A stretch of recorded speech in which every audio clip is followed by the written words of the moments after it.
नमस्कार मंडळी, श्री स्वामी समर्थ. तर मी आलेली आहे माझ्या मामाच्या गावाला आणि आज आहे ना मामाचा आंबा उतरणं चालू आहे. तर आम्ही सगळे मंडळी निघलोय शेतामध्ये. माझ्या मामीचा चालू आहे स्वयंपाक म्हणून मामी घरी आहे. मामा आताच शेतामधून आले मिरच्या याला औषध सोडून. आणि मामा काय केलं? काय केलं मामा शेतात? फवारणी केली का? आणि ही आमची छोटी बहीण नाही आहे, ते पण आज चालले धोंड्याला. हे इकडं आमच्या बहिणाबाई आहे. हे इकडं बाबा बसेले. ही माझी मम्मी आहे. माझ्या बहिणीची पोरगी आहे. हा आमचा पोरगा. ती माझ्या मामाची पोरगी, तिला पुरायली. तिला ना लेऊन लागतं म्हणून आहे ना पूर्ण तिला चेहरा बांधून गेले. तिला पुरायली तिकडं. आणि बा याय ना या घराच्या बाहेर आंबा लावेले, त्याला पाकित छान आंबे आले.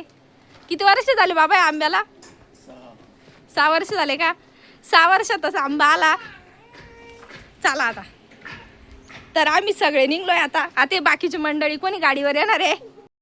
तर आम्ही ना आता शेतात आलो आणि हे माझे लाईनी मामा आहे आणि ह्या मामी आहे. यांच्या ना आज मिरच्या तोडणं चालू होत्या. तर मिरच्या तोडणं झाल्या. आता मामाला त्या मार्केटमध्ये न्यायच्या आहे. तर मग तेच त्यांनी बैलगाडी झोपून ते चालवल्या. आणि इथं जो हा आंबा आहे ना, तो आंबा काही अजून आला नाही, म्हणजे शाकी लागला नाही. यांच्या वावरात आहे ना 2-3 झाडं आहे आंब्याचे. आता याला आंबे भरपूर येले ना. हा आंबा खायला एवढा गोड आहे ना, खूप गोड आहे. पण तो अजून काही शाकी लागला नाही म्हणून तो अजून काही उतरायचा नव्हता. दुसरा आंबा उतरायचा आहे. आणि मग बाबा मामा हे सगळे इथं मस्त विहिरीवर बसले होते. आणि इकडे ना इकडच्या भागामध्ये जास्त करून मिरचीची लागवड जास्त करत्या. आता आहे ना पाणी पण खूप कमी पडलंय. सगळेजण मस्त पावसाचीच वाट पाहते, पण काय माहिती आता पाऊस कधी पडतो आणि काय पडतो. आणि मामाने ना ही पिकाडोर मिरची लावली आहे. म्हणजे तेजाफोर मिरची वेगळी असते आणि पिकाडोर मिरची वेगळी असते. ही मिरची ना खायला म्हणजे लोक जास्त करून तळायला जास्त घेता. आता 2-3 तोडा निघलाय त्यांचा. आणि आम्ही मस्त ना संध्याकाळच्या टायमाला आलो होतो. तर इकडे इतकं भारी हिरवं आणि इतकं थंडगार वाटत होतं. खूप छान वातावरण वाटत होतं इकडं. आणि मी तर माझ्या लग्नाच्या नंतर मी कित्येक दिवसानं आहे ना असं मामाच्या शेतामध्ये आले. पण खरंच सांगते खूप भारी वाटत होतं, कारण आम्ही सगळे सोबत असलो ना एकदम मजा मस्ती वेगळाच एन्जॉय असतो सगळ्यांचा.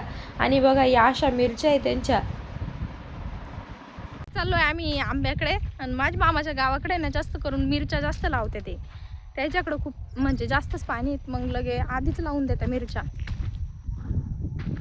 यांच्या तरी अजून थोडा लहान आहे. यांच्या आधी भरपूर लोकांनी लावेले.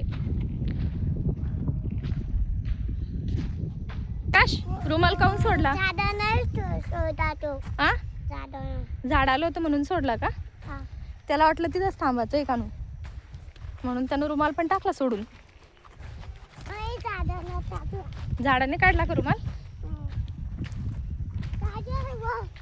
आम्ही जेव्हा पण शाळेला सुट्ट्या लागल्या तेव्हा इकडं मामाकडे जास्त सुट्ट्यामध्ये.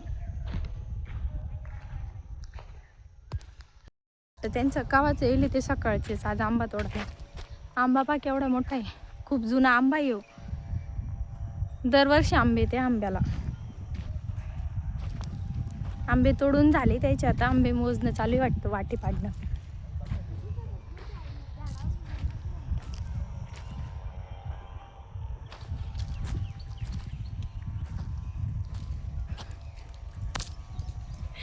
आई ना सकाळीच येल होती. म्हणजे आंबा तोडणं चालू होतं तेव्हाचीच येल होती आई. अजून बी तोडणं चालू आहे. ते काकावरती गेले आंबे तोडायला. पावर का किती म्हणजे किती जीवावर काम येते वरती जाणं, परत एका एका फांदीवर जाऊन आंबे तोडणं. इकडे या काकात चालू आहे आंबे मोजणं. लय दिवस झालेत त्याला शाके लागून. डायरेक्ट आंबा म्हणजे खाली गळून पडत होते त्याचे आंबे. आता आंब्याची केवढी डायरेक्ट इथून सावली आहे, केवढी मोठी सावली होती. आता तरी पानं कमी त्याला, पण एवढा पानं आणि ते एकदम हिरवागार होऊन जातो. ते आता पावसाळ्याच्या दिवसात ते एकदम हिरवा होतो. आता नाही या डंगी तरी तोडल्या त्याने, नाहीत पहिले ना डंगी डायरेक्ट खाली होत्या ना, तर खाली हाताने आंबे तोडल्या जाय त्याचे.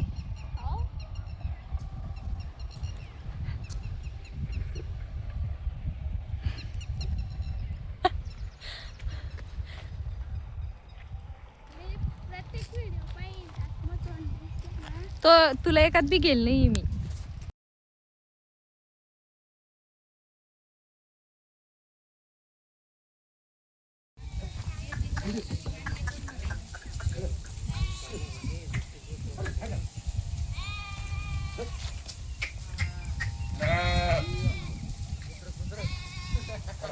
ओळखीचे रे आपल्या.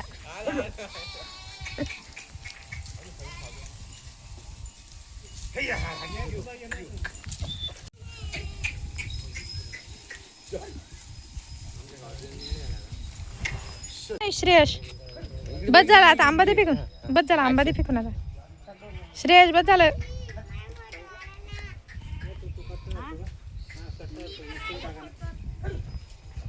ती एक नवरी आहे, तिला फोटो त्यांनी चालत. मेंढ्या पण तिला आल्या होत्या, म्हणजे त्यांच्या शेताच्या बाजूला वळ आहे ना, तर त्या तिथं चरत होत्या. नंतर मग त्या वरती आल्या आणि तिथं माझी मामाची विहीर आहे ना, तिथं आता त्यांना पाणी प्यायला जायचं होतं.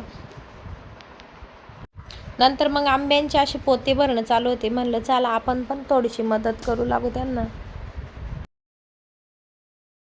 आता माझ्या मामाच्या मुलानं बैलगाडी आणली होती, आता त्याच्यातच ते आंबे घरी टाकून न्यायचे.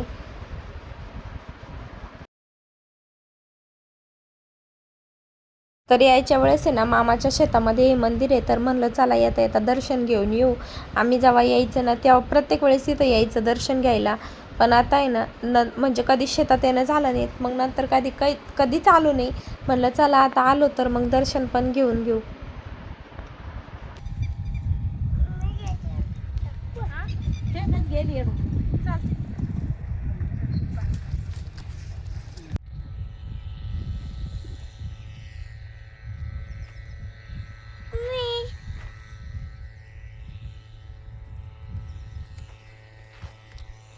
काटे पाय खाली, काटे पाय रे बाबा.